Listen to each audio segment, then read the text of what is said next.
don't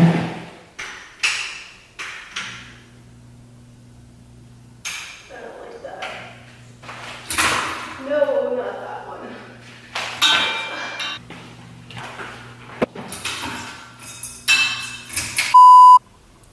What is up, guys? Welcome back. Thank you guys for tuning in. This video is going to be explaining why I left Hawaii and my woofing experience.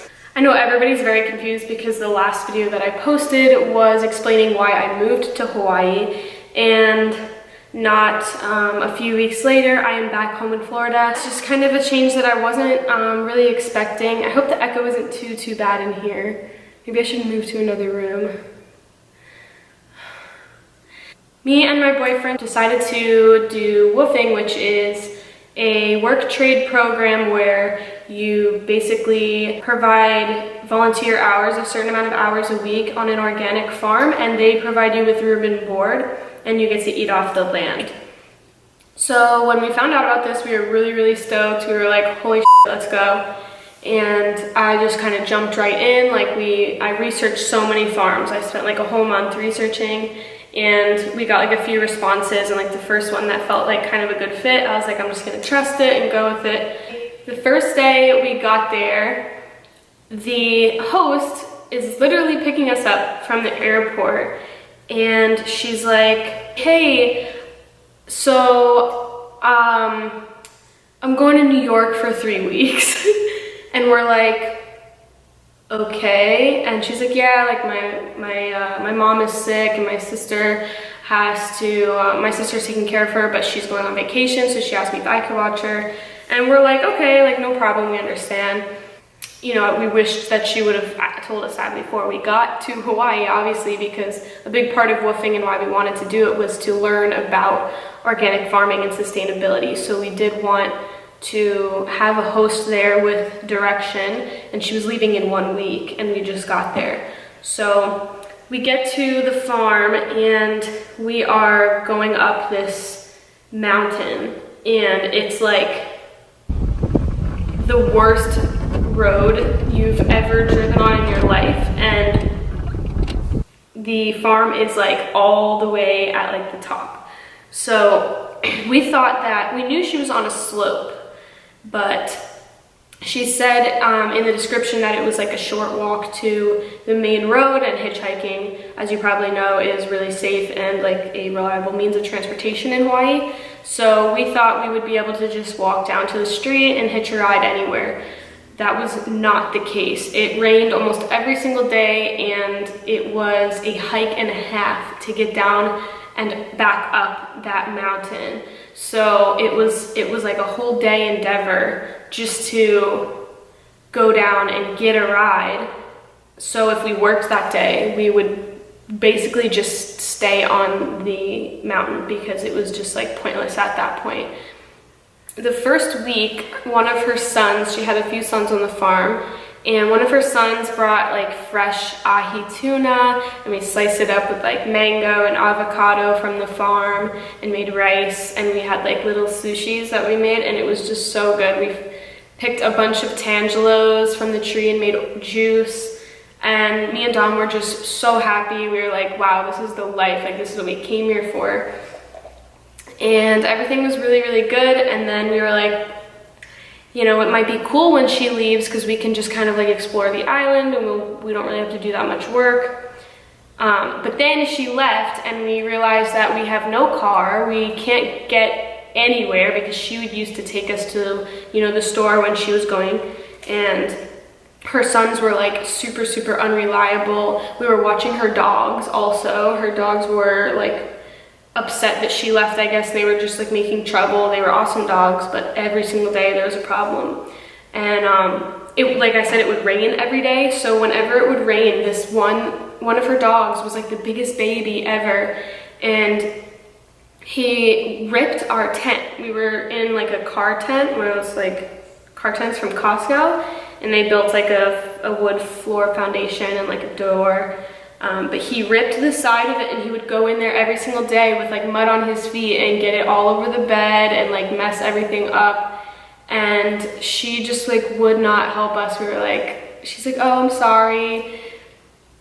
And by this time she's gone, she's in New York. We're like constantly cleaning up after her dogs.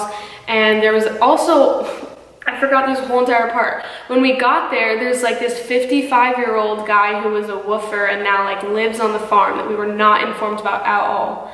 And this guy is like literally the weirdest person I have ever met in my life. Like if we cooked something, he would like wait till we like walked away and he'd like stick his fingers in whatever I was making and like lick it and like keep doing it over. Like this guy was like a grown man. So, and he would walk around in his boxers like all the time. And I'm like, this is so inappropriate. Oh my gosh. So I was cleaning up after her dogs. This dude who's perfectly capable of cleaning up after himself, and her sons who would come into her house and like make pancakes or whatever for their kids and like leave it like that. And we were also promised staple foods. Like she was supposed to help us with meals and eating off the land, but oh, my timer's going off. I'm making sweet potatoes. Okay, you're almost done. Where was I? Oh, we were promised staple foods.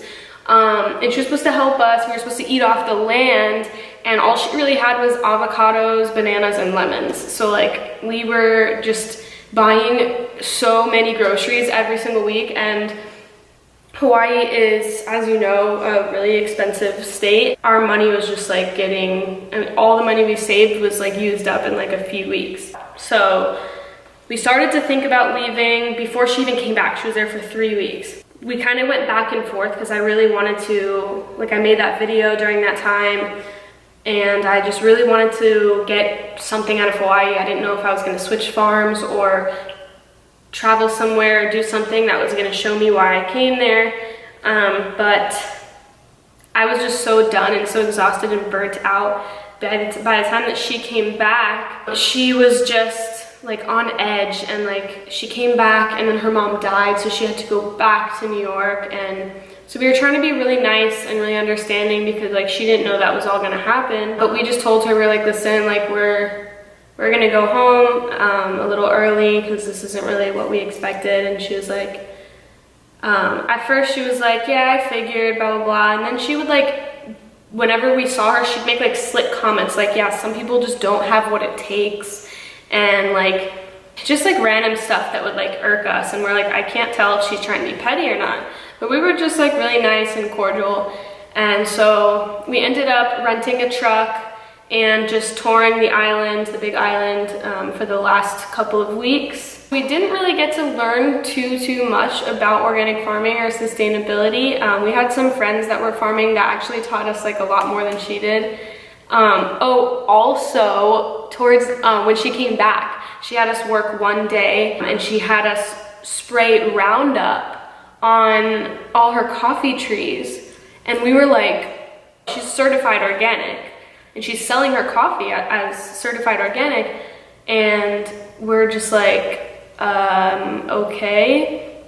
And I'm like super against that, like Roundup causes cancer. That's like my opinion on it. So it was just like the one thing that set me over the edge. I was like, we gotta get out of here. This is not in alignment with what I wanted this to be or anything. And I knew it wasn't gonna be what I wanted it to be, and I was trying not to be attached, but I was just over it at that point. And so then we finally go home. We had struggled so much just to find a place to sleep because we totally thought we could sleep in the rental car, and we had a huge problem with that. We just got ourselves in so much debt trying to figure this out, and we ended up going home like pretty early. But we did get to jump off the cliffs at South Point.